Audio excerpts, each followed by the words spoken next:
Beginning in 1880, thousands of babies reportedly started to fall sick due to a mysterious disease that caused paralysis across the United States and Scandinavia. This disease would come to be known as poliomyelitis, more commonly known as polio, with epidemics affecting over 300,000 individuals every year at its peak in the mid-1980s. However, by 2019, only 143 cases of polio were reported in only 2 countries. So, what caused the poliovirus to largely disappear?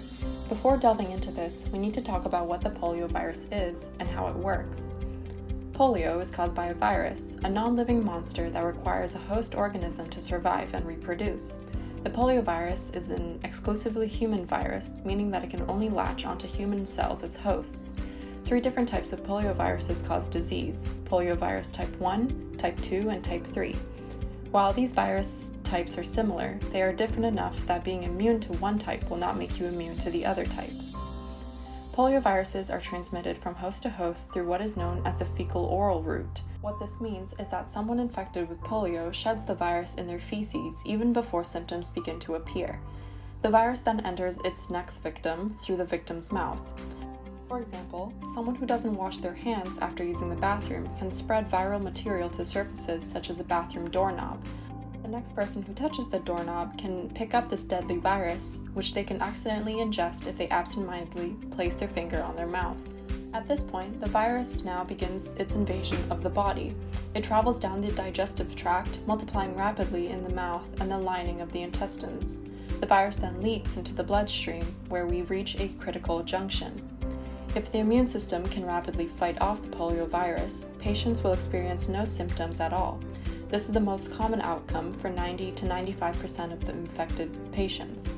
Another 4 to 8% will experience mild symptoms, which may include a sore throat, fever, or vomiting, which will subside within a week as the virus is eliminated. However, for about 1% of infected patients, the virus will evade the immune system long enough to travel and damage critical spinal cord cells, where it can cause more serious symptoms. In healthy people, the spinal cord serves as a crucial communication line between the brain and the muscles. Like an electrical wire, the spinal cord transmits commands from the brain to the muscles, allowing us to control our movements. When this communication line is disrupted by the poliovirus, muscular symptoms can occur. For most, this results in severe muscle pain or spasms. However, for less than 1% of affected patients, the destruction of spinal cord cells can cause muscular paralysis. While the paralysis of a leg can leave patients immobilized, the paralysis of the muscles of the lung or the heart can cause death. Most patients who die of poliomyelitis suffer from respiratory paralysis, where the diaphragm, the muscle that controls the lungs, loses the ability to allow air in, resulting in suffocation. Although the vast majority of polio cases were asymptomatic, the high transmissibility of the disease caused rampant polio epidemics yearly in the United States for much of the 20th century. The most devastating epidemic occurred in 1916, when over 2,000 patients died in New York City alone, with thousands more suffering from muscular paralysis. However, despite the tragic fallout of the 1916 epidemic, it would take nearly 40 years until a scientist named Jonas Salk developed a vaccine that could take down the elusive poliovirus. Working as the director of the Virus Research Laboratory at the University of Pittsburgh, Salk used a chemical called formaldehyde to produce a killed version of the poliovirus for his vaccine. The dead virus was not dangerous, but still retained proteins called antigens that would allow the immune system to recognize it as a foreign invader. In 1952, Salk finished developing his vaccine, and in 1954, it was tested on over 1.8 million children with tremendous success. The vaccine became known as the inactivated polio vaccine and was quickly adopted in the United States, and by 1961, only 161 annual polio cases were recorded, a spectacular drop from the 58,000 cases reported in 1957. Around the same time, another scientist named Albert Sabin was working on another version of the polio vaccine that contained a weakened but alive poliovirus that could be administered orally. Sabin discovered that the virus multiplied and spread in the digestive system and wanted to create a vaccine that delivered to these areas.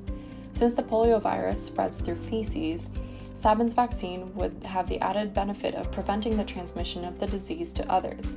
However, since Salk's vaccine had already been adopted in the United States, Sabin took his vaccine overseas and tested it on over 77 million people in the Soviet Union, also achieving tremendous success.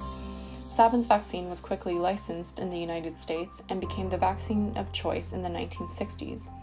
Interestingly, the vaccine was typically delivered as a drop on a sugar cube, which inspired the famous Mary Poppins song, "Just a spoonful of sugar makes the medicine go down."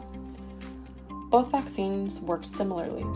They delivered a weakened or dead version of the virus that would cause a mild infection which the immune system would easily be able to fight off. These infections would trigger specialized immune cells called B cells to produce proteins called antibodies, which would bind to proteins on the surface of the virus called antigens. To make things simpler, you can picture antigens as symbols that tell the immune system that the virus is an invader from a foreign army. Antibodies are scouts that recognize the symbols of these foreign invaders and raise the alarm for other combat soldiers of the immune system to neutralize the invading viral army. After an initial infection, the production of antibodies can often take a while. However, while the immune system may be caught flat-footed once by foreign invaders, it will be much more prepared if a second invasion occurs. For both polio vaccines, after a mild infection, the body's immune system develops cells called memory cells, which can rapidly recognize and produce antibodies in case the poliovirus invades a second time. Memory cells are what help a person gain immunity to a disease.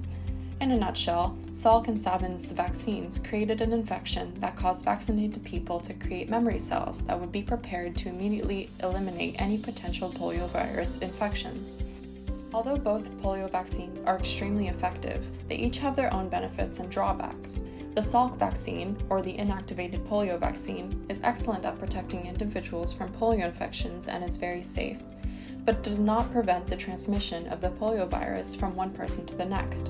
On the other hand, the oral polio vaccine is extremely cheap, prevents disease transmission, and can be administered without the need for a medical professional, but it has a very low risk of causing paralysis if the weakened virus mutates into a more dangerous form.